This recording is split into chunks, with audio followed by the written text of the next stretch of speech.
시청자 여러분 안녕하십니까. 출발 증시 와이드 2부의 김동현입니다. 어제 코스피 지수가 지난 금요일에 급락을 극복하고 반등을 시도했으나 그 힘은 미미했습니다. 외국인들의 매수세도 장 후반 들어서는 시들해지는 모습을 보였는데요. 그래도 오늘장 어제처럼 소폭이라도 상승하는 모습 기대하면서 출발 증시 와이드 2부 힘차게 시작하겠습니다. 먼저 2부 주요 코너들부터 함께 보시죠.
넘버원에게 듣는다 시간입니다. 샘플러스 남은우 멘토와 연결해 보겠습니다. 멘토님 안녕하세요. 예, 안녕하십니까. 반갑습니다. 자, 새벽에 나온 유로존 6월 제조업 PMI가 시장 전망치보다 낮게 나왔습니다. 반면에 어제 나온 중국의 6월 HSBC PMI는 시장 전망치를 웃돌면서 6개월 만에 경기 확장세를 보였는데요. 먼저 최근 발표된 글로벌 제조업 지표들에 대한 분석부터 부탁드리겠습니다. 예, 우선 글로벌 시장에서 제조업이 점진적으로 살아나는 모습이 나타나고 있는 상황입니다. 특히나 올해 들어서 작년 말에 미국의 ISM 제조업 지수가 다소 급락하는 모습이 그래프에서도 확인할 수 있었는데요. 올해부터는 미국 ISM 제조업 지수가 상승세가 계속 나타났었죠. 중국 같은 경우에도 PMI 지수가 올해 2월부터 점진적인 상승이 좀 나타나면서 경기에 대한 긍정적인 관점을 가질 수 있는 그러한 부분이 있었는데요. 반면 이 회색으로 표시되어 있는 유럽 PMI 지수가 계속적으로 좀 한계적인 어떤 흐름들이 나타났었습니다. 자, 그렇지만 우리가 좀 생각해 봐야 될 부분은 바로 유럽의 이러한 제조업 경기가 전반적으로 좀 하락하는 모습이 나타났기 때문에 이번 22 유럽 중앙은행에서의 유동성 공급이 좀 강하게 나왔다 이렇게 볼 수가 있겠네요. 특히나 근본 유럽 중앙은행에서의 유동성 공급은 철저히 실물 경제를 살리겠다는 쪽에 방향을 잡고 있기 때문에 이러한 부분이 있다면 제조업 지수 기준으로 좀 점진적으로 회복될 가능성이 많다 이렇게 볼 수가 있겠습니다. 우리나라 시장이 미국 시장과의 디커플링이 나타났던 가장 큰 이유는 일단 미국에 상응하는 IT, 즉 삼성전자라든지 기타 종목군들 같은 경우에는 그간 어느 정도 좀 상승세를 만들어 갔던 부분이 2013년까지는 있었는데요. 나머지 종목군들, 특히 소재 산업재군 같은 경우에는 미국의 흐름과 전혀 동조화되지 못했던 이유는 바로 유럽의 경기가 활성화되고 있지 않았기 때문이다. 이렇게 볼 수가 있겠습니다. 결국 유럽의 실물 경기가 살아난다면 중국의 역시 제조업이 살아나게 될 것이고 우리는 이 중국의 중간재를 수출하는 나라로서 중국의 회복이 결국 우리나라의 대부분의 이제 소재 산업재군들의 어떤 회복으로 이루어질 수 있는 부분이거든요. 그렇기 때문에 현재 미국의 제조업 지수의 상승, 그리고 중국의 제조업 지수의 상승, 이제 마지막 남아있는 부분이 유럽의 유동성 공급을 통한 유럽의 제조업 지수가 이번 달, 즉 한 7월 달을 기점 정도로 돌아서 나간다면 우리나라 소재 산업재군들에 대한 어떤 그 실적 개선이 좀 강하게 일어날 수가 있다, 이렇게 볼 수가 있겠고요. 또 하나가 핵심적인 부분은 이러한 유동성 공급이 비단 유럽 경제 내 실물 경제만 영향을 미치게 됩니다. 한국의 자금력으로 이 자금이 해외 전반적으로 투자할 수 있는 해외 투자에 그런 모멘텀으로 가능한 가능성도 높다, 이렇게 볼 수가 있겠습니다. 자, 그 다음에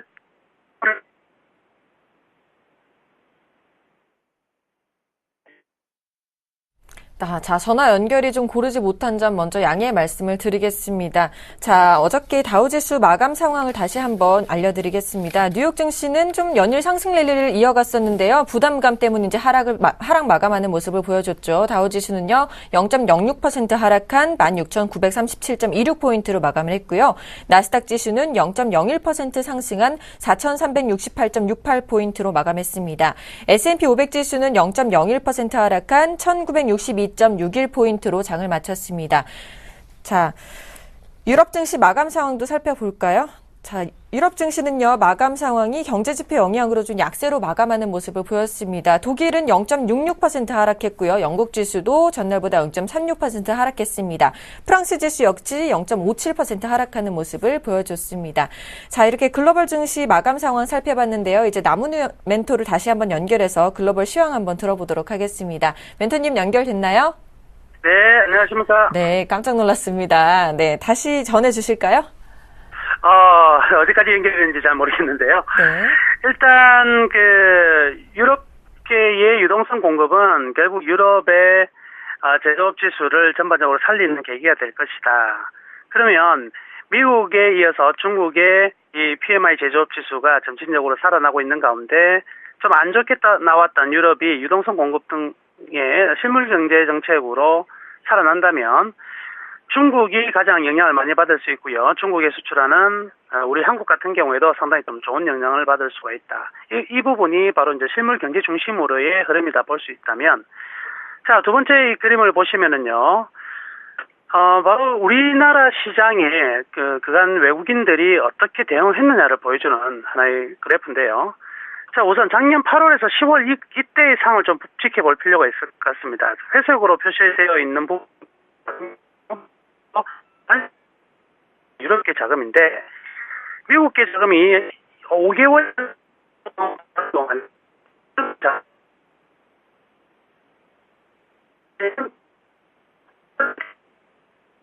미국계 자금이 들어오는 동안에는 지수가 상승을 하더라도 일정 부분 점진적인 상승이 나타났습니다. 그 이유는 미국계 자금은 중장기적, 그리고 시장보다는 종목 중심의 접근을 하는 어떤 그 성향이다 보니까 시장이 급격히 상승하는 모습은 잘 나타나지 않았는데요. 반면 유럽계 자금은 굉장히 단기적이고 그리고 파생을 이용한 투기적인 흐름들까지 많이 보이고 있기 때문에 작년 이 두 달의 어떤 순매수만으로 지수가 무려 10% 상승하는 모습이 나타났다. 그렇다고 볼 수가 있겠죠. 근데 또 미국계 자금과 유럽계 자금들이 좋아하는 또 축이 좀 다릅니다. 미국계 자금은 주로 미국과 관련되어 있는 IT, 삼성전자 등의 종목들을 굉장히 좋아한다면 유럽계 자금들 같은 경우에는 조선이라든지 철강, 화학기계 등의 소재산업재군들에 대해서 굉장히 좀 리포트가 잘 나와 있고 거기에 따른 투자가 좀 많이 행해지는 부분인데, 이 노란색으로 표시되고 있는 작년 10월 이후에 올해 5월달까지 한 번도 빠짐없이 유럽계 자금은 끊임없이 나갔다는 말이죠. 그 이유는 유럽의 경기 침체의 가능성들이 제기되었기 때문에 그렇다고 볼 수 있는데, 이번 22의 유동성 보강이 지금 이루어지는 타이밍에서 실물적으로는 중국과 한국이 영향을 받을 가능성이 높고, 그리고 풍부해진 자금력을 가지고 해외로 투자가 점진적으로 확산될 가능성이 높다. 그렇다고 본다면 우리나라에서 유럽계 자금들이 매도하는 부분이 바로 순매수로 돌아서지는 않을 수도 있겠지만은 최소한 순매도 규모는 일정 부분 여기에서 정지될 가능성이 굉장히 크다. 이렇게 볼 수가 있겠습니다. 따라서 그간 빠져나갔던 유럽계 자금들이 만약에 들어온다면 이제는 어떤 상황이 되냐면 지수가 점진적인 상승이 나오는 것이 아니라 다소 급등의 양상을 띠게 될 것이다. 이런 부분도 우리는 고려해봐야 된다는 거죠.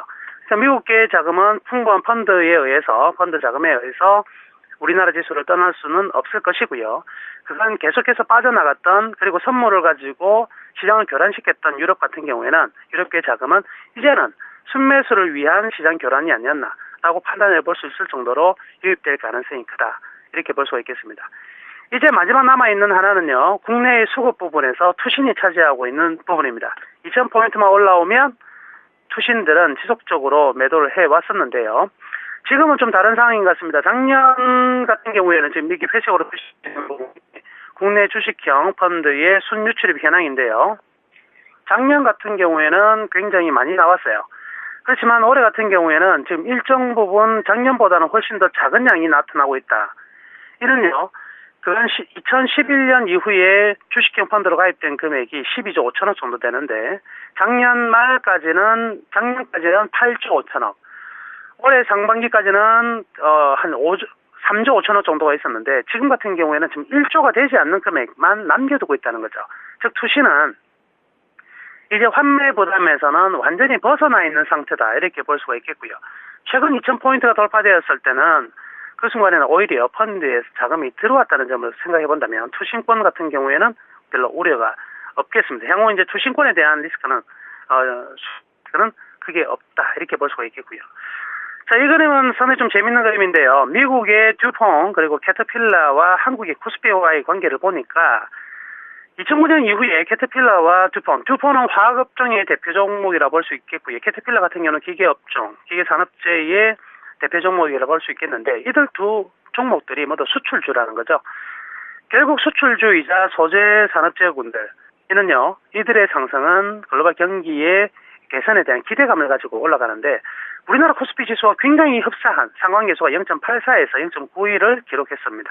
그런데 최근에 보면 코스피가 치고 있는 상황이긴 하지만 듀퐁의 주가와 그리고 캐터필러의 주가가 급격히 상승한다는 점을 우리는 확인해 본다면 역시 미국의 수출주들의 강세 그리고 글로벌 유럽을 비롯한 글로벌 제조업들이 전반적으로 살아나고 이머징 마켓의 소비 심리도 살아나고 있다. 이렇게 볼 수가 있겠습니다. 이런 상황이라면 상황에서 굉장히 높은 우리나라 지수도 역시 동반 상승할 가능성이 크지 않을까 이렇게 봐도 되겠고요. 그 중심에는 삼성전자가 이 시장을 일단 제가 말씀해드렸다시피 125만에서 150만 원까지 행진이 한번 나왔고 이 정도면 한번 나왔다는데 의미를 두면 될 것 같습니다. 시장에 탄탄한 역할을 할 수 있는 종목은 언제든지 있다라는 것을 보여주었고요. 이제부터는 유럽의 어떤 유동성 공급과 그리고 이러한 글로벌 소재 산업재군들이 돌아가면서 올라갈 수 있는 타이밍이니까 이번 타이밍은 역시 소재 산업재군들이 조금 시장을 좀 들어올릴 가능성이 많고 그 이면에는 유럽계 자금의 수급이 진입될 가능성이 크다는 데 있다 이렇게 볼 수가 있겠습니다. 자, 이제 또 하나의 지표인데요. 이 방어주와 민감주, 과연 우리 음식료업종 등의 방어주, 아니면, 계속 IT도 포함된 경기 민감주에 우리 어느 쪽에서 방향을 두어야 될까? 이 시장이 가장 궁금해 하시는 부분들이 아닌가, 이렇게 생각이 드는데요. 재밌는 데이터가 나왔습니다. 07년부터 방어주 대비 민감주가 1년 강했으면 1년 약했고요. 2년 강했으면 2년 약했고, 또 작년 같은 경우에는 6개월 강했고 6개월 약했습니다. 근데 지금 방어주 대비 민감도의 상대 강도가 100, 즉 방어주와 민감주가 동일한 상황이라는 거죠. 그러면 원래 민감주는 민감하게 움직여야 되는데 민감주나 방어주나 동일선상에 있었다. 근데 이 동일선상 이후에는 항상 민감주가 강세를 보였다는 점을 생각해 본다면 지금부터도 역시 시장의 중심은 방어주에서 민감주로 넘어가야 된다. 근데 민감주 중에서도 많이 오른 IT 종목들, 특히 SK 하이닉스라든지 LG 이노텍 등의 종목들을 추격하기에는 분명 부담스러운 자리고 가격 조정이 들어와야 될 자리니까 그들 종목보다는 값싼 소재 산업재들, 특히 어제 같은 경우에는 SK 이노베이션이라든지 LG화학, 롯데케미칼 등의 종목들이 강하게 움직이는 모습을 확인하셨죠. 바로 그런 부분들이 이제 확산을 하겠다라는 의지가 가장 강력히 있는 것 같습니다.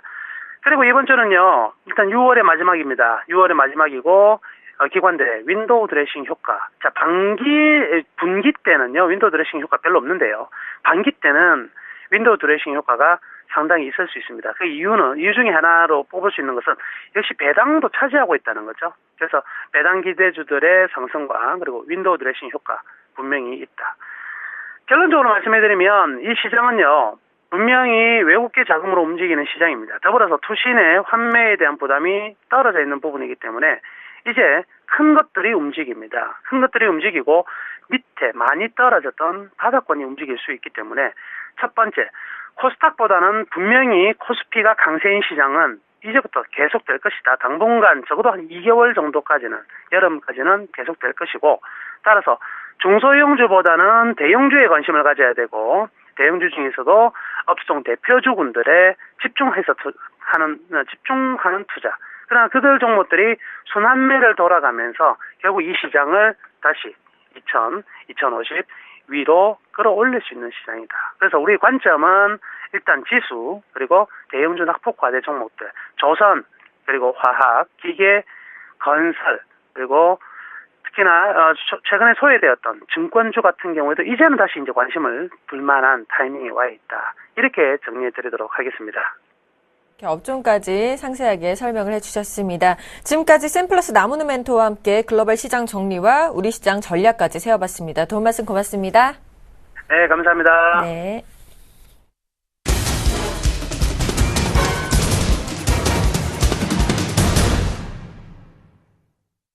시초가 공략주를 알아보는 시간입니다. 이상로의 한방 시작해 보겠습니다. 샘플러스 이상로 멘토와 전화 연결해 보겠습니다. 안녕하십니까? 예, 반갑습니다. 이상로입니다. 반갑습니다. 어저께 관심주였던 조광페인트가요, 장중에 2.6%나 상승했지만 윗꼬리를 달고 아쉽게도 조금 장 막판에 밀리는 흐름 보였는데요. 이 종목에 관심 있는 분들 위해서 자세한 AS 부탁드리겠습니다. 네, 맞습니다. 어제 밀리는 모습이었고 이게 참 저희가 항상 시초가를 하다 보니까 거기에 대한 부분도 좀 작용을 했습니다. 사실 뭐 가격적인 부분으로 봤을 때는 제가 어제 말씀을 드렸던 부분이 바로 이 가격 밴드, 여기 앞서 있는 이 가격 밴드가 상당히 중요하다 그렇게 말씀을 드렸었는데요. 그 가격 밴드 자체를 지키는 모습은 긍정적이었습니다만 어제 떠서 시작을 했기 때문에 그만큼 이격 자체가, 변동폭 자체가 생길 수 있는 단위였죠. 그래서 뭐 어느 정도 변동폭이 이렇게 생기는 모습이었고, 마찬가지입니다. 지금은 쌍바닥이 드러났다 조금 보고, 거기에서 다시 한 번 더 추가적인 상승 기조가 좀 더 가능하다. 그렇게 보는 시각입니다. 조광 페인트 말고 페인트주들이 상당히 많죠. 그래서 뭐, 딴 페인트주, 뭐, 성원 페인트, 이런 것도 어제 3% 정도 다시 한번 크게 오르는 모습이었거든요. 지금 시세 자체를 보면 성원 페인트가 지금 점유율 1등입니다. 그래서, 시세를 한번 보시면 꾸준히 지금 올라가는 모습이 나타나고 있습니다. 지금 월봉상의 모습이고, 주봉상도 지금 마찬가지로 지금 20에서 밟고 난 다음에 꾸준히 이렇게 상승하는 패턴이 나타나고 있거든요. 이런 모습을 봤을 때, 조광 페인트 같은 경우에도 현재 자리에서 꺾기 힘들다라고 판단을 하는 거고, 그리고 지금 상원 페인트보다는 조광 페인트가 저평가가 되어 있습니다. 저평가 매력이 있기 때문에 지금 충분히 추가적인 상승이 가능하지 않을까 그렇게 보는 시각입니다. 자, 중요한 것은 2분기 실적인데 2분기 실적이 예상보다는 긍정적으로 나타나길 그런 예상이 나오고 있기 때문에 좀 더 지금 자리에서는 우리가 강력하게 홀딩하면서 추가적인 상승을 노리시는 전략이 바람직하지 않겠나 그렇게 말씀을 드리도록 하겠습니다. 오늘 승리를 위한 관심주는 어떤 종목일까요? 예, 오늘 말씀을 드릴 종목은, 현대 EP 말씀을 드리겠습니다. 현대 EP, 우리가 아시다시피, 현대그룹의, 현대 EP 같은 경우에는 차량 경량화 수혜주다. 그렇게 알고 계시는 분들 많으실 거예요. 예, 맞습니다. 플라스틱 소재를 생산하고 있기 때문에 차량 경량화 수혜주다. 그렇게 아시는 분들 많으실 거고, PP도 있고, 여러 가지 말들이 많습니다. 거기에 대해서 그런 원재료 자체 가격은 상당히 내려갔습니다. 그래서 올해 같은 경우에 1분기에 매출액은 크게 늘지 않았어요. 매출액은 크게 늘지 않았지만, 우리가 좀 더 눈여겨보셔야 되는 점이, 안에 영업이익이라든지 단기 순이익에 대해서는 좀 더 증가하는 그런 모습이 나타났다는 점이겠죠. 그래서 그런 모습 자체는 긍정적으로 우리가 받아들일 수 있다라고 말씀을 조금 드리겠습니다. 그러면 전사업부에 대한 그런 활약 자체가 지금 긍정적이었고, 올해 전년 대비 24% 성장을 전망하고 있습니다. 거기에 워낙 강세 기조가 이어지고 있다는 점은 현대EP에 좀 더 활약을 할 수 있는 그런 범위가 되었다라고 보시는 게 좋을 것 같습니다. 원재료 가격이 하락은 실적 개선에 긍정적인 영향을 미치고, 이런 현대EP 같은 경우에 2분기에 실적을 좀 더 기대할 수 있는 종목이 아닌가, 그렇게 말씀을 드릴게요. 현대EP는 좀 더 장기적으로 보시는 관점이 중요합니다. 현대EP는 방송에서는 하루 이틀 나가고 또다시 여러분들의 기억 속에는 사라질지언정 수익률은 남습니다. 그렇기 때문에 현대EP 우리가 꾸준히 관심을 가지시고 2분기, 3분기까지도 보는 그런 전략이 필요하다 말씀을 드리도록 하겠습니다. 자, 차트 한번 같이 보면서 설명을 조금 더 드리겠습니다. 차트를 한번 길게 보시면 거의 매집도 안 보이고, 지금 맞죠? 매집이 어떻게 이루어졌는지 안 보이고, 그리고 거기에 대해서 시세 분출은 나왔는지도 안 보입니다. 하지만 차트 주봉상으로 이렇게 길게 한번 보시면, 자, 맥점 자리는 정해져 있죠. 맥점 자리는 바로 여기입니다. 이 부분이 맥점 자리고, 현재 여기에서, 자, 지지가 나왔던 그런 부분이었고, 다시 한 번 더 저항으로 작용했던 부분, 다시 한번 오버히팅이 들어가고, 다시 오버히팅이 조금 들어가면서 다시 지지가 나오는 부분, 7,200원, 7,000원 그 사이의 가격대입니다. 그렇게 봤을 때 지금 이 가격대, 7,200원, 이 가격대 상당히 중요한 자리라는 거죠. 지금 또 매물대가 상당히 몰려 있습니다. 또 아이러니하게도. 그만큼 지금은 이 매물권 자체는 지지로 형성될 확률이 상당히 높습니다. 어제 왜 급등을 했을까요? 어제 왜 분봉상으로 V자 반등이 크게 나왔을까요? 여기에는 세력의 가격이기 때문에 이렇게 크게 나올 수 있다는 점을 우리가 눈여겨보셔야 됩니다. 거기에 거래량도 크게 붙는 모습이죠. 이런 모습 봤을 때 현재 자리 같은 경우에는 다시 추가적인 상승이 가능하지 않나, 그렇게 말씀을 드릴게요. 시초가이기 때문에 또 어쩔 수가 없습니다. 우리는 또다시 가격대가 여기에서 또다시 시작이 되겠죠. 중요한 시청자분들이 보시면서 중요한 가격대는 저는 시초가에 들어갈지언정 이 가격대의 변동폭은 있을 수 있다는 거 꼭 참고를 하시고, 자, 그러면 매수가는 시초가 다시 한번 더 적극적으로 말씀을 드리겠고요. 거기에 목표가는 플러스 5%, 그리고 손절가는 하단에 7,190원 짧게 잡아드리겠습니다. 7,190원을 손절선으로 대응하신 전략 말씀드리도록 하겠습니다. 네, 지금까지 샘플러시 이상로 멘토와 함께 오늘장 시초가 공략주인 현대EP까지 함께 살펴봤습니다. 고맙습니다. 네, 고맙습니다.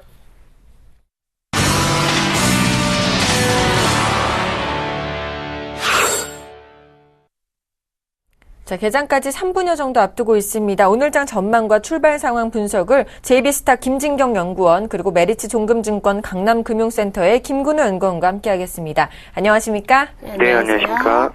네, 먼저 김진경 연구원님께서 시장 어떻게 예상하시는지 말씀해 주시죠. 네, 지금 코스피의 경우는 지금 1974선에서 좀 예상 체결로 되고 있고요. 코스닥의 경우는 529선에서 좀 시작할 것으로 예상이 되고 있습니다. 일단 지금 결론부터 말씀드리자면 지금은 실적에 대한 우려가 좀 시장에 반영이 된 게 아닌가 이렇게 좀 예상이 되고 있고요. 따라서 지금의 경우는 좀 단기적으로 좀 대응하실 필요가 있겠다 이렇게 좀 말씀을 드려보겠습니다. 외국인의 매수세가 좀 어느 정도 약화가 되고 있는 상황이고, 기관의 매도세가 좀 강화가 되고 있기 때문에 수급적인 면에서는 크게 충격을 받지 않겠다 이렇게 좀 말씀을 드릴 수가 있겠고, 지금 삼성전자의 좀 실적 우려가 전반적으로 시장에 좀 크게 영향을 미치면서 대부분의 종목들까지도 좀 실적에 대해서 우려가 좀 깊어지고 있는 것으로 판단되고 있습니다. 일단 코스피의 경우는 조금 박스권 형태로 그려 나가고 있는데요. 그러니까 아마 1970선을 좀 하단 지지라고 받고 한 1980선 사이에서 좀 단기적인 박스권 형태를 좀 이어 나갈 수가 있겠다 이렇게 좀 말씀을 드려보겠습니다. 따라서 주가의 차별화 현상이 일어나고 있기 때문에 일단은 종목별로 좀 대응 전략이 필요하겠다 이렇게 말씀드릴 수가 있겠고요. 코스닥의 경우는 좀 워낙에 좀 그동안 차익실 매물이 나왔기 때문에 크게 단기적으로 좀 많이 급락을 했던 만큼 아무래도 코스닥보다는 좀 코스피 위주로 좀 살펴보는 전략이 어떠신가 이렇게 좀 말씀을 드려보겠습니다. 알겠습니다. 오늘장 강세 예상 업종도 한번 살펴보겠습니다. 김건호 과장님. 네, 일단은 뭐 기관 외국인 IT를 좀 많이 산 모습들 보여지고요. 그리고 간간히 좀 건설업종도 좀 긍정적으로 좀 보입니다. 그래서 일단은 코스피 쪽은 IT, 건설 이런 업종들이 좀 될 것 같고 그 다음에는 이제 코스닥 쪽인데 일단 뭐 전체적으로는 제가 봤을 때는 화장품주들이 계속 올라올 수 있지 않을까라는 말씀 드리겠습니다.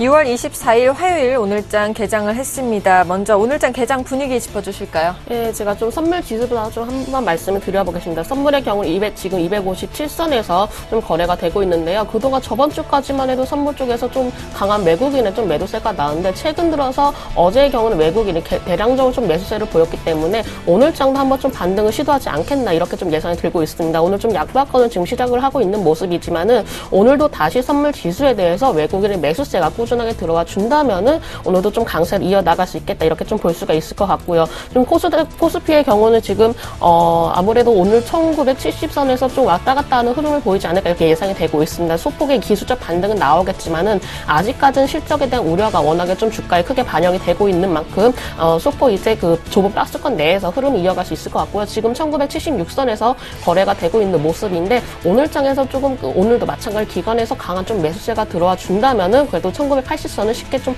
돌파를 하지 않을까 이렇게 좀 예상이 들고 있습니다. 코스닥의 경우 지금 531선에서 좀 거래가 되고 있는 모습입니다. 어제 530선을 좀 이탈을 했기 때문에 좀 약간 소폭 좀 걱정이 되었지만 그래도 오늘 530선 위로 올라오는 모습을 보아서 오늘 장 막판까지도 530선 위에서 좀 거래가 마칠 수 있을지 여부도 한번 좀 살펴보시는 것이 좋겠다 이렇게 말씀드릴 수가 있겠고요. 환율의 경우는 지금 좀 한 1010원대 후반에서 좀 지지력을 좀 하단 지지력을 받으면서 좀 움직여지고 있는데 워낙에 1010원대 매물이 워낙에 좀 많이 쌓여있기 때문에 당분간은 1010원대 후반에서 한 1020원대로 좀 움직여질 것이다 이렇게 좀 말씀드릴 수가 있겠고요. 어쨌든간 외국인의 좀 매도세가 소폭 이제 시장에서 보이고 있기 때문에 아무래도 환율의 좀 변동성은 크지는 않겠다 이렇게 말씀을 드려보겠습니다. 알겠습니다. 오늘 양시장 모두 그래도 좀 상승하는 흐름이라서 기분이 좋은데요. 일본 증시 출발 상황도 살펴보도록 하겠습니다. 일본은요, 지금 0.45% 하락한 15,300.50포인트로 시작을 하는 모습입니다. 우리 증시 시가총액 상위 종목 흐름도 체크해 보겠습니다.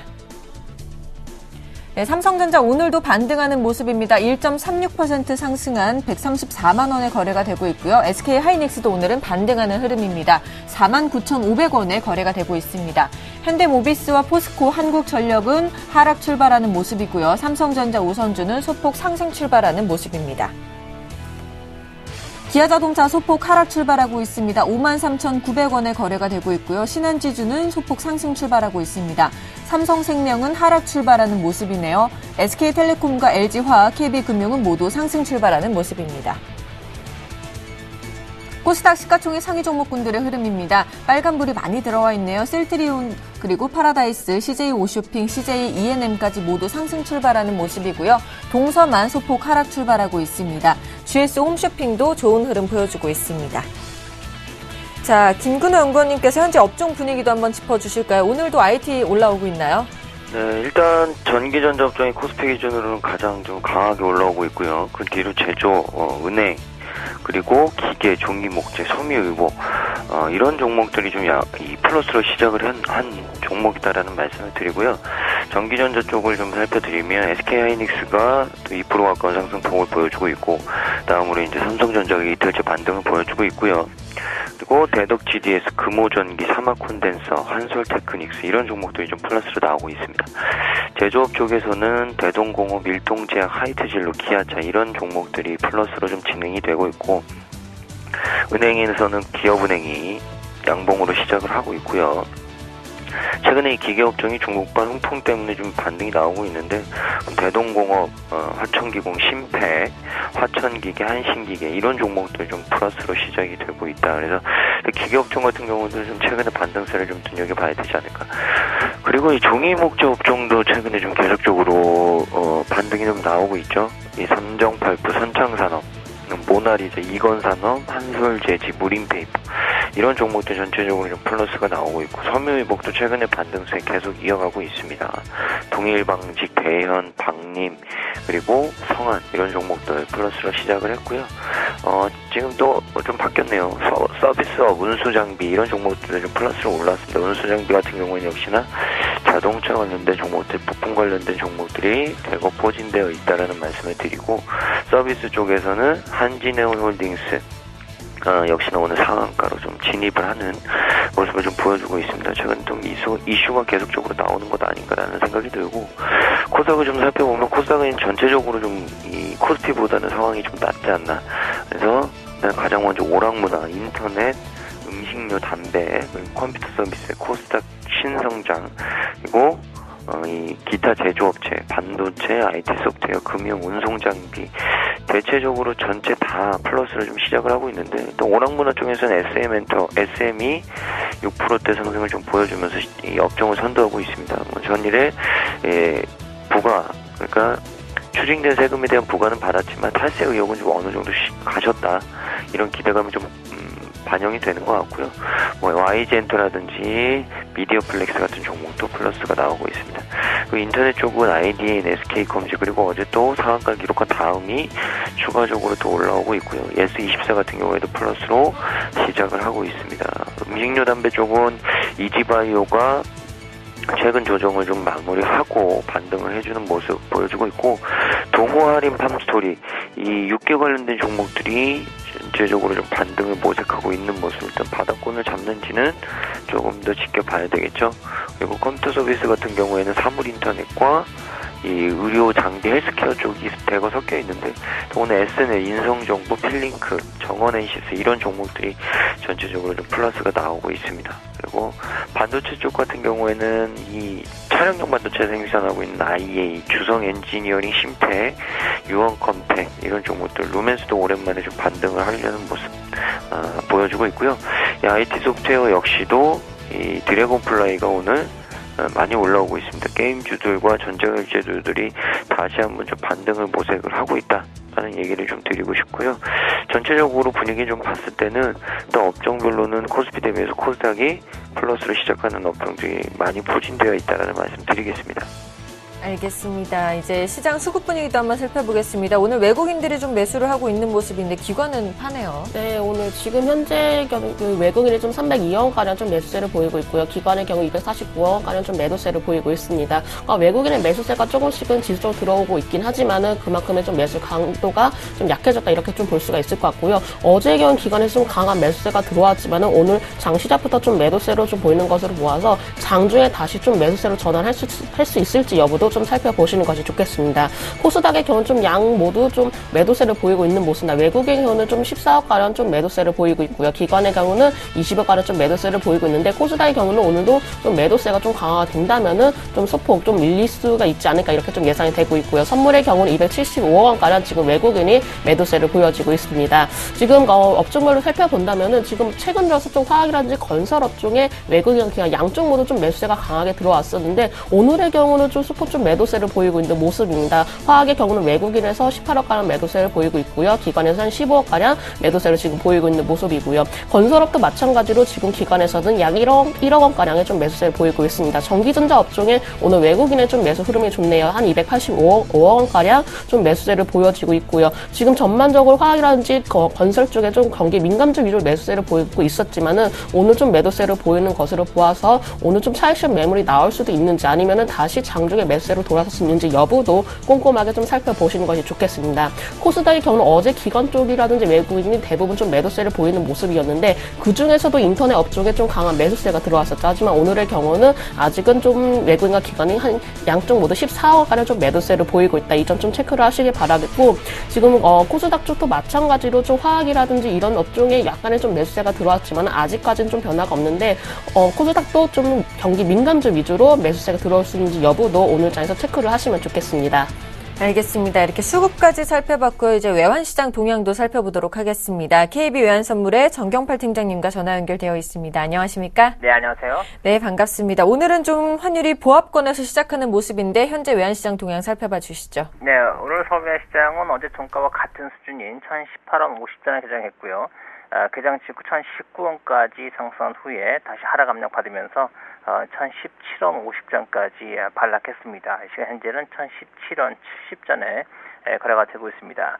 어제 국제금융시장은 위험 선호도 측면이나 달러와 자체 움직임 모두 중립적인 움직임을 보였고요. 이에 따라서 시장의 변동성은 크게 줄어드는 양상을 보였습니다. 어제 발표된 미국의 5월 기존 주택 판매와 6월 제조업 지수는 호조를 보였습니다만 중국 제조업 지표의 호조와 유럽 제조업 지표의 부진 사이에서 시장에 큰 영향을 주지는 못했습니다. 이에 따라 미 국채 수익률이 제한된 움직임을 보이면서 미 국채 수익률에 연동되는 달러에는 약보합세를 나타냈고요. 유로 달러 역시 유럽 지표의 부진과 수급 요인이 서로 충돌하면서 방향성이 없는 모습을 보였습니다. 달러 원 역시 지난 새벽 역외 시장에서 어제 서울시장 종가와 변동이 없는 수준에서 마감했습니다.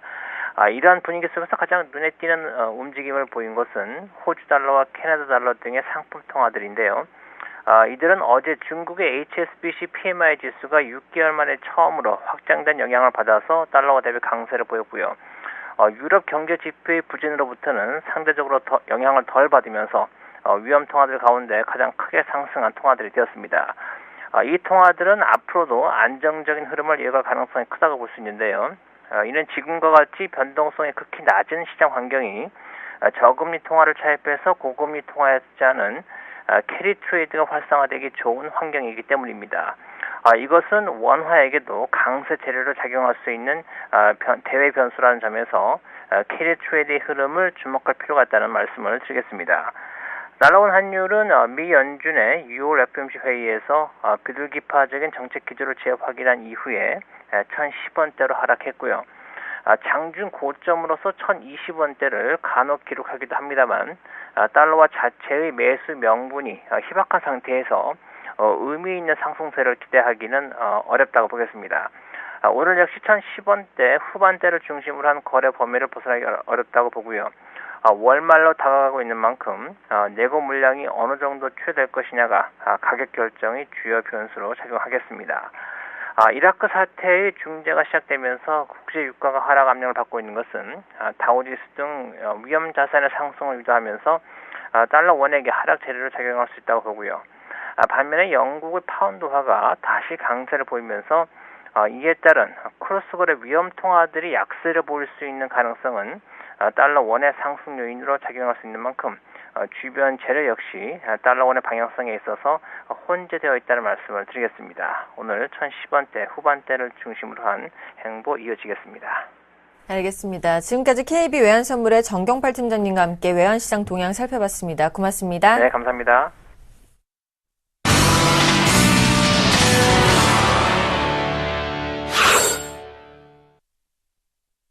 오늘의 돌발 종목입니다. 먼저 삼성전자부터 살펴보겠습니다. 외국인들의 매수세에 이틀째 1% 정도 반등을 하고 있고요. SM은 세무조사 악재 해소에 급등하는 흐름을 보여주고 있습니다.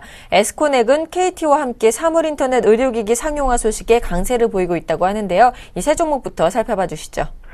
네, 일단 삼성전자 같은 경우에는 윈도우 드레싱 효과도 있을 거고 최근에 또 조정폭이 좀 있었기 때문에 기술적인 반등 부분 여러 가지로 좀 겹치고 있다. 그러니까 외국인이 일단 지수를 이 수준 전날 좀 많이 빠졌을 때 수준 한 1980포인트 밑에서는 그래도 더 뺄 이유가 있겠느냐.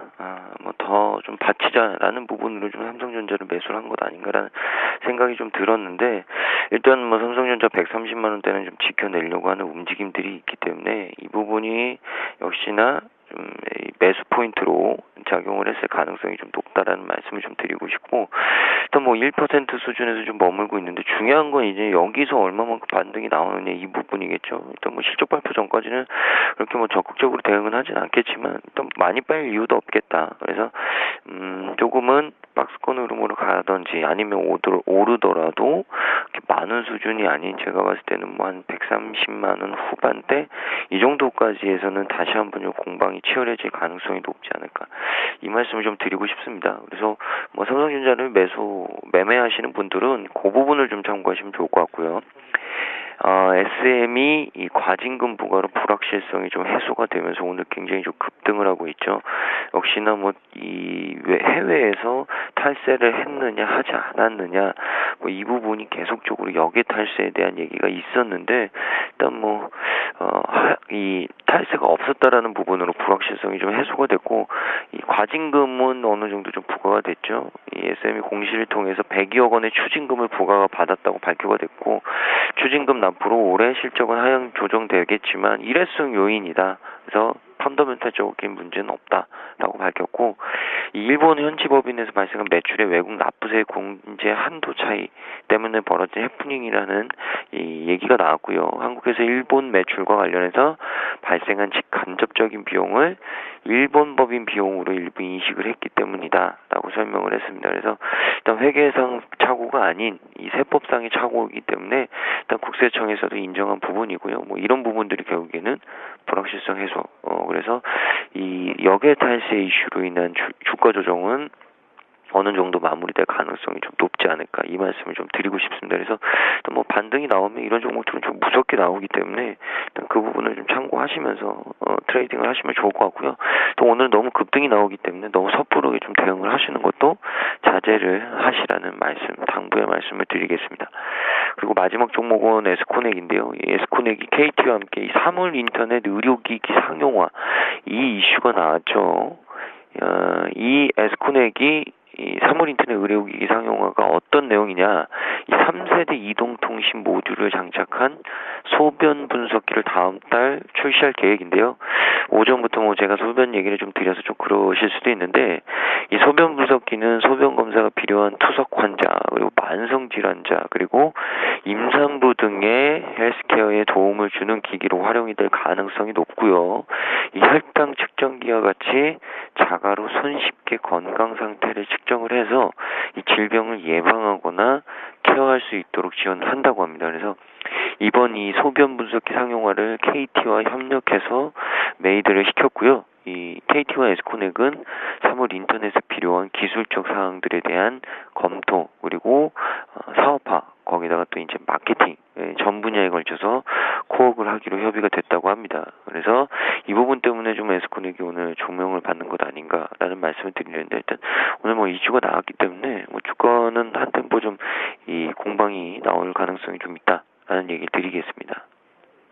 알겠습니다. 또 다른 세 종목도 살펴보도록 하겠습니다. 고려아연이요. 비철금속 가격 강세 지속된다는 전망에 52주 신고가를 기록했다는 소식이고요. 드래곤플라이가 사기금액 손상 처리 해명에 강세를 보이고 있다고 합니다. 마지막으로 빗셈전자는 동양텔레콤 인수 우선 협상 대상자 선정됐다는 소식에 급등을 하고 있다고 하는데요. 세 종목도 살펴봐 주시죠. 네, 고려아연 어제에 이어서 오늘도 좀 강세를 보이고 있습니다. 약 1%대가량 지금 오르고 있는 상황인데 비철금속 가격에 좀 지속적으로 상승할 것이다. 이런 전망들이 나오면서 아무래도 주가를 이끌었다 이렇게 좀 볼 수가 있을 것 같고요. 어쨌든 간 당분간 좀 비철금속 가격에 대해서 좀 강세를 이어질 수가 있을 것 같습니다. 그래서 고려아연도 마찬가지로 좀 당분간 강세를 보이지 않을까 이렇게 좀 예상이 되고 있고요. 뭐 중국의 이제 열혈 강판이라든지 이런 것 좀 수익성이 좀 약화가 되고 있지만은 그래도 고려아연의 좀 주로 이제 주가에 작용이 되는 것은 바로 비철금속이기 때문에 앞으로의 비철금속 가격에 좀 주의를 하면서 좀 살펴보실 필요가 있겠고요. 어쨌든 좀 양적 완화 축소에 대한 위험도 어느 정도 좀 가라앉았기 때문에 당분간은 고려아연에 대해서는 좀 주가가 강세를 이어나갈 수 있겠다 이렇게 저는 좀 예상이 되고 있습니다. 21선 부근을 좀 강하게 돌파를 하면서 어쨌든 지금 5일선 위로 좀 안착을 한 상황이고 5일선은 이탈을 하지 않는 한 좀 꾸준하게 상승세를 이어나갈 수 있지 않을까 이렇게 좀 예상이 들고 있고요. 최근 들어서 어쨌든 기관이라든지 외인이 꾸준하게 매수세를 보여지고 있기 때문에 이런 수급적인 면으로 보아서 당분간은 강세를 이어나갈 수 있겠다 이렇게 볼 수가 있는데 어쨌든간 지금 한 차례 주가가 올라왔던 만큼 소폭의 눌림목이 나올 수가 있겠습니다. 따라서 신규 매수를 고려하시는 분들은 차라리 오늘 장보다는 다시 한번 눌림목이 나을 시 좀 매수하는 게 매수하는 게 좀 좋지 않을까 이렇게 좀 예상이 들고 있고요. 두 번째 종목은 드래곤플라이입니다. 드래곤플라이가 어제는 그 사기에 관한 좀 뉴스가 나오면서 좀 약세를 보였는데 오늘은 이러한 사기 금액이 손상 처리에 좀 해명을 했다는 소식의 강세를 보이고 있습니다. 일단 그 사기 금액을 손상 처리를 하면서 어느 정도 조금 좀 해결책을 좀 강하게 적극적으로 좀 대응을 하려고 하는 모습을 보이고 있고요. 드래곤 플레이가 최근에는 이제 교육 사업 쪽으로도 좀 진출하고 있는데 앞으로도 이런 교육 사업이 조금 더 강세를 보일 수가 있다면은 주가에도 크게 좀 영향을 미칠 수 있겠다 이렇게 볼 수가 있겠고요. 드래곤 플레이가 뭐 게임 말고도 신규 사업으로 좀 내세우고 있는 교육 사업에 조금 더 집중을 한다면은 앞으로 주가에도 좀 긍정적으로 작용하지 않을까 이렇게 예상이 들고 있습니다. 그동안에 워낙에 주가가 좀 워낙에 좀 주가가 많이 밀렸던 만큼 만약 단기적으로 좀 반등세가 나온다면은 그래도 조금 약간 좀 매물이 좀 쌓여있는 그래도 5,500원 선까지는 좀 쉽게 올라오지 않을까 이렇게 좀 예상이 들고 있기 때문에 일단 아직까지 사기 금액에 대해서 완전하게 좀 어떻게 좀 처리가 되지 않는 만큼 지금 보유하신 분들이라면 좀 단기적으로 좀 대응할 필요가 있지 않나 이렇게 예상이 들고 있고요. 세 번째 종목 바로 빗센전자입니다. 빗센전자가 동영텔레콤의 그 우선 협상자 대상의 선정 소식으로 인해서 강하게 급등을 하고 있는 모습을 보이고 있습니다. 오늘의 경우는 좀 강하게 워낙에 좀 상한가를 친 만큼 지금의 이젠 추격 매수는 하실 필요가 없겠다 이렇게 좀 말씀드릴 수가 있겠고요. 어쨌든 M&A에 관해서 우선 협상자가 좀 대상된 만큼 앞으로도 동영텔레콤과 빗센전자 어떤 그 기업 간의 시너지 효과가 나타날 수 있는지부터도 좀 앞으로 주의 깊게 좀 살펴보시면 좋으실 것 같고요. 하지만 지금의 경우는 워낙 오늘 좀 거래량이 터지면서 강하게 오르긴 했지만은 꾸준하게 그동안에 좀 수급이 들어오지 않았다는 점입니다. 따라서 한순간에 그냥 이슈로 인해 급등락으로 끝낼 수가 있기 때문에 지금 보유하신 분들이라면은 오늘장 정도에 조금 한 차례는 좀 이익 실현을 하시는 게 어떠신가 이렇게 좀 말씀을 드려보겠습니다. 알겠습니다. 또 다른 세 종목도 살펴보겠습니다. 먼저 동부그룹주가요. 금융당국 경고에 주가가 하락세를 보이고 있다고 하는데요. 이 소식도 전해드리고요. 신세계건설은 사상 최대 매출 전망에 최고가 행진을 이어가고 있다고 합니다. 이 소식도 전해드리겠습니다. 이지바이오도 실적 기대감에 강세를 보이고 있다고 하네요. 세 종목 살펴봐 주시죠. 동부그룹주 문제가 좀 많죠. 등급 강등 무더기로 나온다라는 부분 때문에 뭐 전체적으로 약세인데 일단 동부그룹 내에서 계열사들의 신용 등급이 무더기로 좀 하향이 되는 모습을 좀 보여주고 있습니다. 일단 한신평, 한국신용평가가 동부 C&I, 동부 메탈의 신용 등급을 한 단계 하향을 했고요. 등급 전망도 하향 검토 대상에 등재를 했습니다. 그러니까 추가적인 신용 등급 하향에 대한 리스크가 있다라는 판단인 거고요. 그리고 또 한국신용평가, 한신평은 이 동부건설의 신용등급 전망도 하향 검토 대상에 올렸습니다. 그래서 신용평가사들이 동부그룹이 3조 원의 어떤 자구 계획은 발표는 했지만 가장 큰 이슈였던 동부제철의 인천공장 패키지 매각 이 부분이 예상대로 온고잉 되지 않기 때문에 이 지지부진한 모습 이런 부분들이 결국에는 뭐 동부그룹 전체적인 어떤 재무적 리스크 다시 한번 좀 수면 위로 올라올 수 있는 가능성이 높아졌다라는 말씀을 좀 드리고요. 신용 등급이 낮아지면 뭐가 문제냐? 결국에는 조달금리가 굉장히 좀 비싸집니다. 거기다가 이 리스크가 굉장히 커지는 거죠. 그러니까 투자자들이 굉장히 좀 불안해질 수 있는 부분들이기 때문에 이 부분이 주가에 좀 반영이 되고 있다라는 얘기를 좀 드리고 싶고 신세계건설 같은 경우에는 올해 사상 최대 매출 전망 때문에 강세가 나오고 있는데요. 이 신세계건설의 2분기 실적이 턴어라운드 하고 있고 그 다음에 올해 사상 최대 이 규모의 실적 이런 부분들 때문에 전망들이 계속적으로 좀 나오고 있습니다. 2분기 매출 영업이 전분기 대비해서 뭐 50%, 170% 증가한 부분 올해 전체적으로 매출의 영업이 다 좋아질 것이다. 근데 저는 건설주는 이 하반기까지는 좀 좋아질 수 있는 건설주들이 많다고 봅니다. 뭐 신세계건설도 역시나 뭐 신세계그룹에서도 또 굉장히 좀 강하게 지원을 해주는 부분들도 있고 또 자체적으로도 공사를 굉장히 좀 많이 하고 이런 부분들을 봤을 때는 뭐 신세계건설급들 그러니까 뭐 굳이 메이저가 아니더라도 수주를 할 수 있는 기술력이 있는 건설사들을 올 한 해 굉장히 좀 좋은 퍼포먼스를 낼 가능성들이 높지 않나 이런 부분들을 좀 말씀드리고 싶습니다. 그래서 일단 신세계건설 같은 경우는 뭐 주가 흐름상으로는 충분히 추가적으로 상승할 가능성이 높지 않나라는 얘기를 드리고요. 마지막 종목은 이지바이오인데 이지바이오도 역시 숫자 결국에는 신세계건설도 그렇고 이지바이오도 그렇고 상승하는 종목의 이 밑바닥에는 역시나 실적이 있다라는 말씀을 드리고 싶은데 이지바이오는 최근에 많이 빠졌다 조정을 받았다가 오늘 또 반등이 나오고 있는데 올해 분기별 실적 추이로 봤을 때 1분기는 급증, 2분기 뭐 속도 조절, 하반기에 다시 실적 랠리의 재가동, 뭐 이런 스토리를 좀 만들고 있는 것 같습니다. 그래서 올해 전체적으로 매출액이 사상 최대 실적을 기록할 것이다라는 얘기가 좀 나오고 있고요. 그리고 사실 사상 최대 실적을 좀 예견했던 이유는 1분기에 또 반영이 되는데, 뭐 원재료 가격, 그러니까 사료 가격의 하향 안정화, 그런 부분들이 이 실적으로 반영이 됐고, 또 한 가지 이 사료 부분도 좋아졌지만 최근에 역시나 이 육계 부분 역시도 좋아지고 있다라는 말씀을 좀 드리고 싶고, 돼지고기 같은 경우에도 역시나 호황을 맞이하고 있다는 말씀을 좀 드리고 싶습니다. 그리고 이 동물 바이오자 회사인 옵티팜의 사업 확장이 계속적으로 좀 이루어지고 있는 것도 전체적으로 좀 이 상승에 대한 지지를 보낼 수 있는 굉장히 강한 요소들이거든요. 그러니까 제가 봤을 때는 뭐 이지바이오 같은 경우에는 오늘 정도 가격대 공략을 하셔도 크게 무리는 없지 않을까. 그래서 반등기로에 좀 들어가지 않나라는 의견을 좀 드리겠습니다. 알겠습니다. 이지바이오 같은 경우는 지금 공략을 해봐도 좋을 것 같습니다.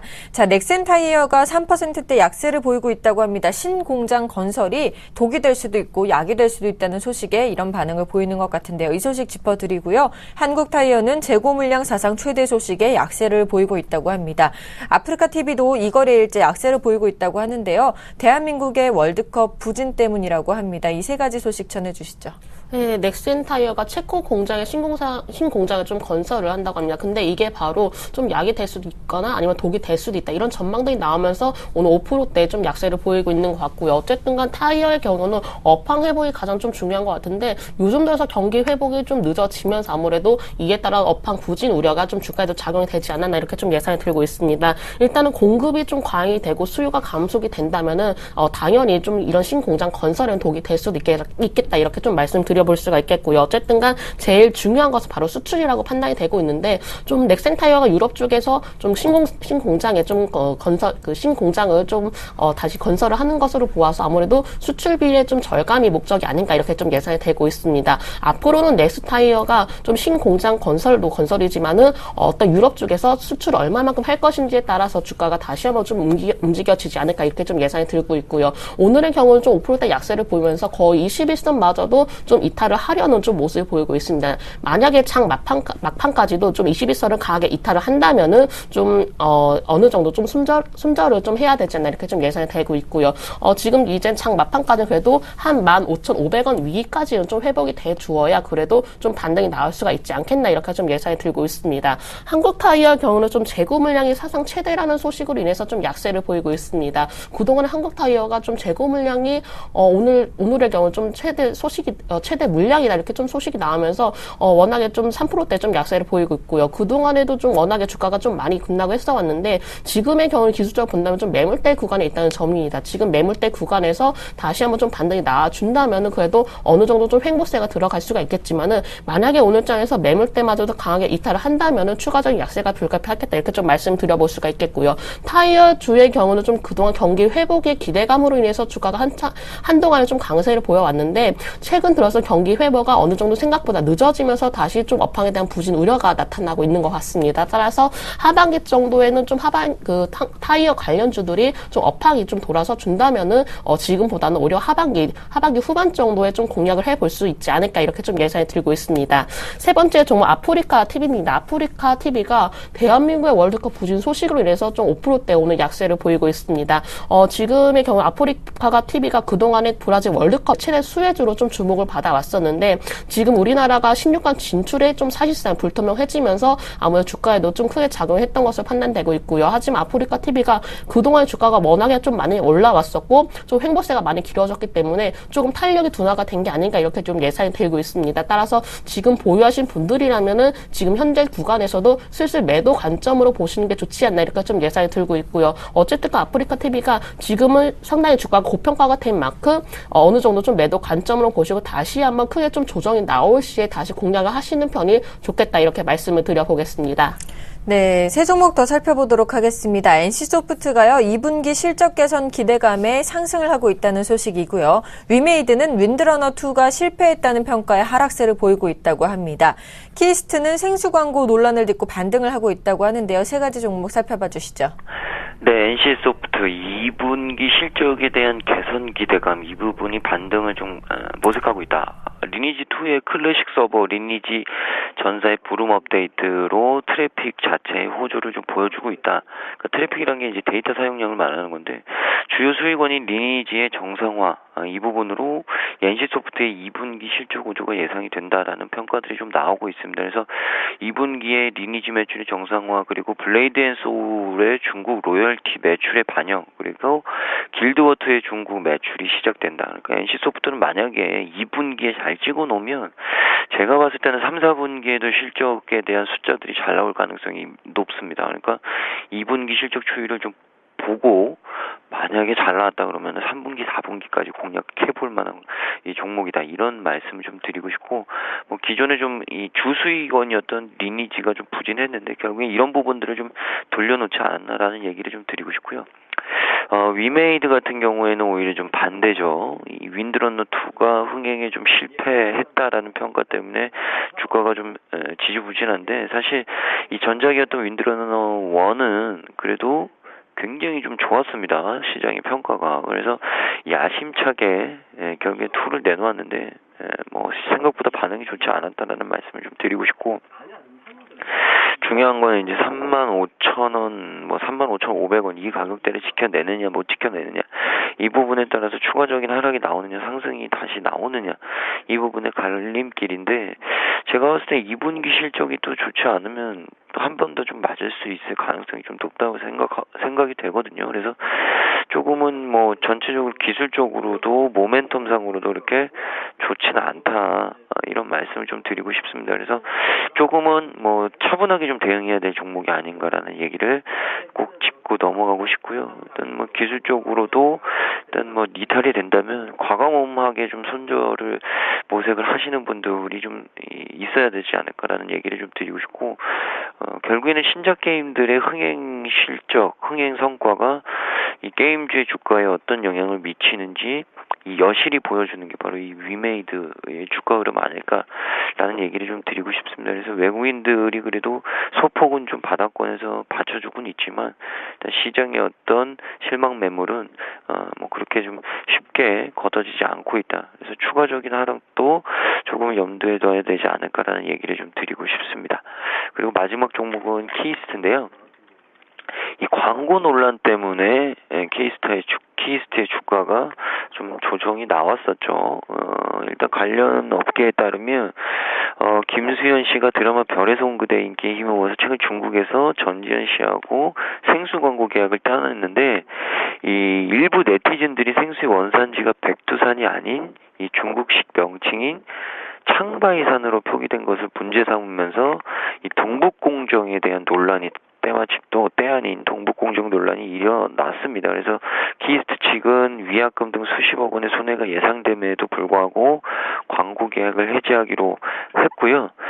다만 이 광고 촬영을 이미 마친 상태에서 해지 요청을 중국 업체 측이 받아들일지 그렇지 않을지는 미지수라고 좀 생각을 합니다. 그래서 업계에서는 또 최악의 경우에는 소송까지 갈 수 있다라고 우려들을 하고 있는데 이 원산지가 창바이산으로 돼 있다는 것만 가지고 이를 뭐 동북공정의 문제로까지 연결시키는 것은 무리라는 지적도 향간에는 좀 있지만 일단 뭐 이슈가 좀 나왔기 때문에 뭐 이 부분에 있어서 좀 영향을 좀 받고 있다. 근데 오늘 흐름을 좀 보자면 어느 정도는 좀 이 주가의 선반영이 된 것 아닌가. 단기적으로 좀 낙폭이 과대했기 때문에 오히려 좀 타이밍을 볼 시기가 됐다라는 말씀도 드리겠습니다.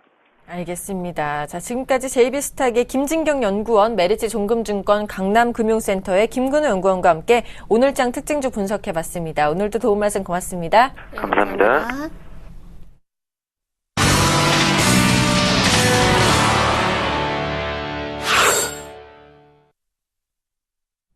오인의 투자 전략 시간입니다. 먼저 화면으로 전략 함께 만나보시죠.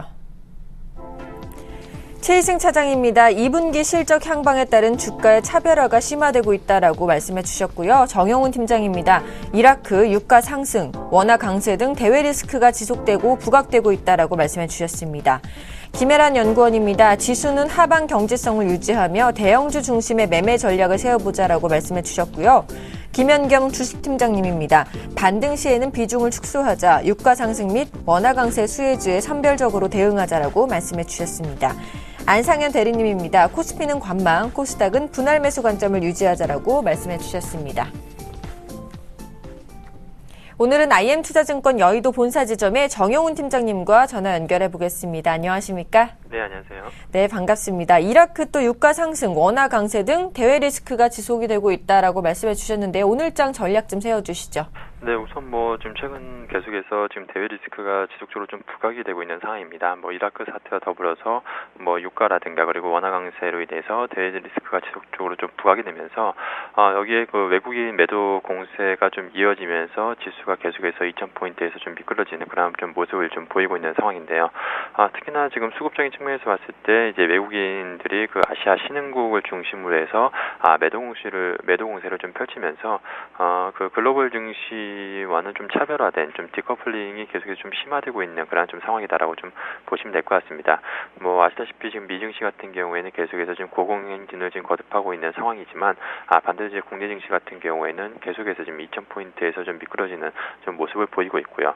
역시나 이러한 요인 중에 또 가장 큰 원인이 바로 이제 국내 증시 같은 경우에는 그 2분기 실적에 대한 좀 우려감이 좀 반영이 되고 있다라고 좀 볼 수가 있겠는데요. 특히나 지금 IT 대형주 중심으로 해서 삼성전자를 비롯해서 이제 실적 하향 조정이 좀 나오고 있는 상황이기 때문에 역시나 이로 인해서 좀 IT 부품주 특히나 중소형주에서는 IT 부품주들이 좀 급락세를 좀 이어가고 있다라고 그렇게 좀 보시면 될 것 같습니다. 그렇지만 지금 현재 구간에서는 좀 실적에 대한 2분기 실적에 대한 좀 불확실성은 주가에는 이미 좀 충분히 좀 선반영되고 있는 상황이 아닌가 그렇게 좀 판단하고 있고요. 결국에는 앞으로 이제 어떻게 좀 시장을 좀 바라봐야 되냐라고 좀 한다라고 한다면 현재 시점에서는 이제 중국 그 모멘텀을 좀 봐야 되지 않을까 싶습니다. 지금 중국 경기 회복에 대한 좀 기대감이 점진적으로 좀 부각이 될 것으로 좀 보여주고 있는 상황인데요. 지금 최근 들어서 지금 역시나 지금 화장품 관련주들, AVCNC를 비롯해서 이 중국 관련 화장품 관련주들이 상당히 좀 최근에 바닥에서 좀 급등을 하고 있는 그런 좀 모습을 보여주고 있습니다. 역시나 지금 중국 경기 회복에 대한 좀 기대감이 선반영이 되고 있는 그런 좀 시점이다라고 좀 보시면 될 것 같고요. 그렇다라고 한다면 현재 시점에서는 역시나 좀 중소형주보다는 경기 민감 대형주 중심으로 저점 매수의 좀 기회를 활용할 필요성이 있지 않을까 그렇게 좀 생각을 하고 있습니다. 알겠습니다. 지금까지 IM투자증권 여의도 본사 지점의 정용훈 팀장님과 함께 오늘장 전략 세워봤습니다. 도움 말씀 고맙습니다. 네, 고맙습니다.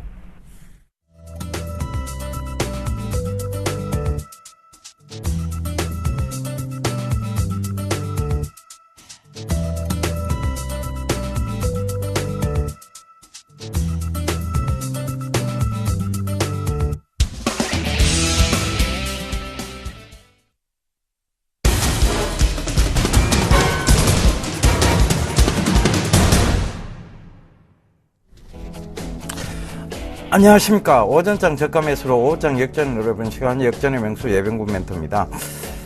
자, 시장 여러분 빠르게 지금 회귀를 하고 있습니다. 그러니까 시장은 늘 걱정하는 마음보다는 차분하게 대응하는 마음이 더 중요하다는 거 분명히 아셨으면 좋겠습니다.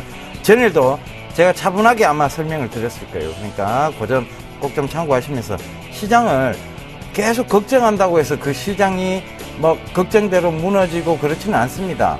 결과적으로 보면 시장은 지금도 상승 가닥 속에서의 건전한 조정과 상승을 반복하고 있습니다. 물론 지금 박스권 상단에서의 움직임, 이 움직임이 2년여 이상 갇혀 있었기 때문에 쉽게 뚫지는 못합니다. 여기서 계속 심리적으로 변동을 주죠. 여러분들의 심리를 끊임없이 괴롭히고 있을 겁니다. 그런데 분명하게 말씀드릴 수 있는 것은 이 장은 언젠가는 반드시 뚫고 올라오리라는 것. 그것도 빠른 시간 내에, 즉 올해가 가기 전에 분명하게 박스권을 뚫고 오리라는 거 다시 한번 강조드리도록 하겠습니다. 나쁠 게 없는 장입니다. 그러니까 걱정하시는 마음은 살짝 접어두시고 이제 제 얘기에 집중해 주시면 되겠습니다. 자, 지난 종목들 보면서 바로 조금 빠르게 AS 좀 가도록 하겠습니다. 자, 이제 하반기 주도 섹터에 대해서 저희가 계속 시리즈를 지금 짚어드리고 있죠. 자, 제가 대형 IT 쪽에서 SK 하이닉스를 탑픽으로 꼽아드리면서 전자 쪽에서는 이 모바일 D램의 성장세를 갖고 있는 것이 SK 하이닉스다. SK 하이닉스의 날을 정해서 월요일마다 SK 하이닉스를 짚어드렸습니다. 전일 SK 하이닉스가 조금 빠질 때, 즉 48,500원 이하에서 분할로 매수하셔도 좋습니다. 여기서는 얼마든지 담으셔도 또 좋습니다라고 분명히 얘기를 드렸습니다. 자, 그리고 나서 금일 흐름 한번 보겠습니다. 바로 지금 또 1.53% 오르는 또 49,650원대, 거의 5만원대 또 부근까지 올라왔습니다. 제가 말이 정확했습니다, 여러분. 떨어질 때 분할 매수 관점, 이런 종목군들은 떨어질 때 분할 매수 관점으로 봐야 됩니다. 누군가가 그러더라고요. 이 SK 하이닉스를 오늘 같은 날 추천하는 사람은 정말 위험한 사람이다라고요. 그렇지 않습니다. 정말 좋은 종목들은요, 바로 리바운딩이 나옵니다. 그러니까 지금 SK 하이닉스는 D램 가격의 상향 안정화부터 시작해서 모바일 D램의 성장세까지 갖추었다는 거. 그렇다면 시장은 계속 기대감을 가지고 있고 성장세를 타고 이제 그 훈풍을 타고 올라가는 것입니다. 그 점 꼭 좀 참고해 보시고요. 오늘 LG 디스플레이도 굉장히 좋네요. 자, LG 디스플레이도 최근에 굉장히 흐름이 좋았습니다. 바로 G3 관련해서 흐름들이 좋은데 이 부분도 좀 살펴보시면 좋겠고요. 자, 요거는 뭐 제가 짚어드린 내용이니까 그 다음 바로 다음 좀 넘어가도록 하겠습니다. 자, 지금 오이솔루션이 오늘 좀 강하게 반등이 나오고 있고, Snet 강조드렸던 게 한 4%대 지금 오르고 있네요. 자, 제일, 제가 지금 강조드리고 싶은 게, 자, 바이오 연료에서, 화학 연료에서 바이오 연료로 바뀐다고 얘기 드렸습니다. 그래서 이 자동차 시장에 변화가 있고, 이 변화들은 바로 자동차의 어떤 패러다임의 변화를 가져올 것이고, 이 바이오 연료라는 것이 결국은 아무래도 화학 연료보다는 힘이 떨어지기 때문에 차량 경량화가 전제되어야 된다는 거 얘기 많이 드렸죠. 그러면서 에코플라스틱 말씀을 많이 드렸는데, 이번 강연회 때도 에코플라스틱 얘기 드렸어요. 이미 출발한 섹터다. 하지만 성장세를 갖추고 있다라고 말씀을 드렸었는데, 자, 이 강연회 때 얘기 드린 내용, 지금 에코플라스틱이 요번에 코스닥의 조정과도 상관없이 강하게 버텨주고 있었고, 바로 지금 또 강하게 상승하는 모습입니다. 그러니까 금일 한 6%대 가까이 상승이 있습니다. 그 점 참고해 보셨으면 좋겠고요. 자, 아직 전기차가 약간 멀었는 것 같아요. 전기차 섹터는. 자, 그 부분 좀 참고해 보시면 될 것 같고. 자, 소리바다 좀 강합니다. 그죠? 소리바다도 전일 소폭 조정을 받았습니다만, 결국은 또 강하게 지금 반등이 오고 있다는 거. 즉, 이런 좋은 종목군은, 자, 여러분들의 교체 시기를 알려주는 거예요. 이렇게 떨어질 때 오히려 교체할 수 있는 기회를 주는 것이고, 이렇게 떨어질 때 분할로 모아가실 수 있는 기회를 주는 겁니다. 그 점 참고해 보시면 될 것 같고요. 자, 여기까지 지난해에서 좀 빠르게 해드렸고, 오늘 토픽에 대해서 좀 말씀드리고자 합니다. 자, 화요일 날은 자동차 쪽이죠. 제가 전자에서는 SK 하이닉스를 꼽아드리면서 월요일 날 매일 말씀을 드리고 있고, 그 다음에 이제 자동차 쪽에서 말씀을 드릴 차례입니다. 자동차 쪽은 여러 가지 지금 섹터가 있어요. 조금 전에도 보여드렸다시피, 자, 스마트카 시스템, 차량용 인베디드 소프트웨어 시스템에 관련해서 MDS 테크를 계속 말씀을 드리고 있고, 그리고 전기차 관련해서는 우리 산업 코디에스인데, 전기차는 아직까지는 약간 지금 스마트카나, 그 다음에 이 스마트카 시스템, 그 다음에 차량 경량화 시스템, 여기에 비해서는 조금 더 떨어진 미래에 효용 가치성을 지니고 있다는 얘기 드렸었죠.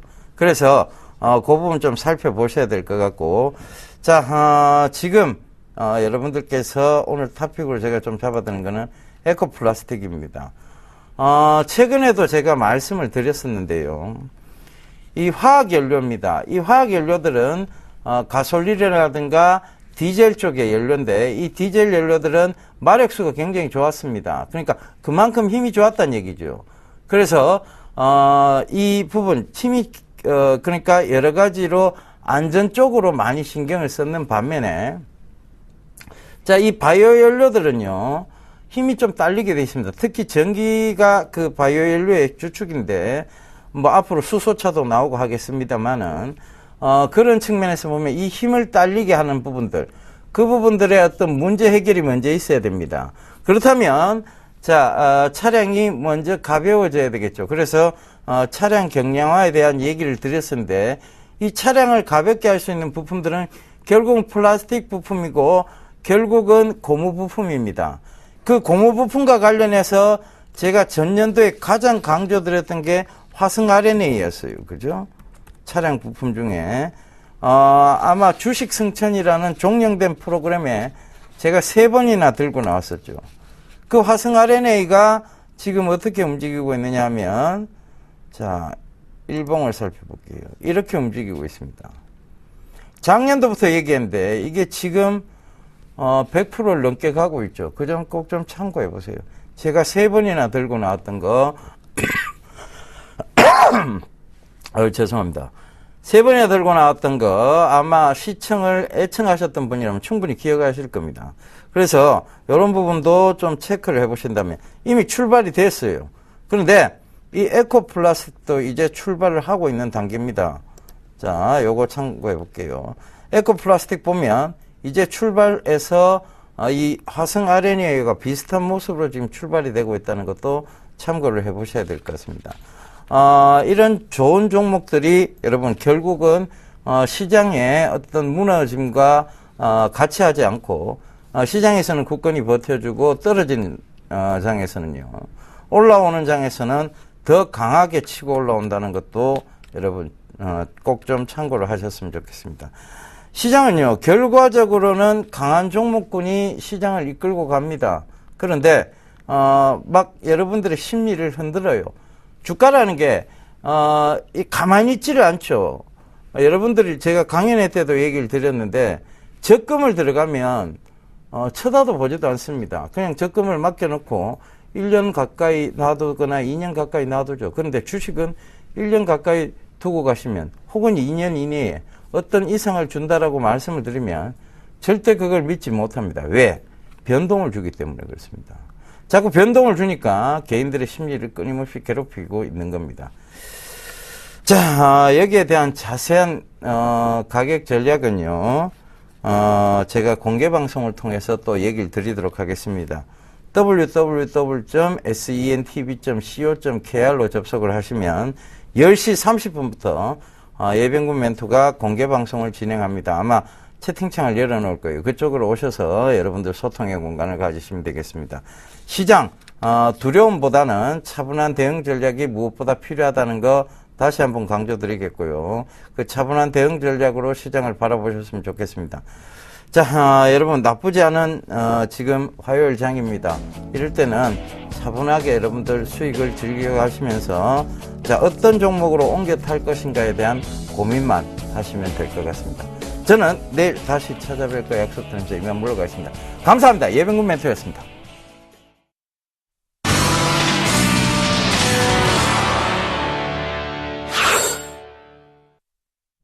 현재 코스피 지수는 외국인들의 순매수 덕분에 1980선을 회복한 순간이고요. 또 코스닥 지수는 외국인들의 매도 덕분에 528선에서 거래가 되고 있습니다. 좀 약보합으로 전환된 지수죠.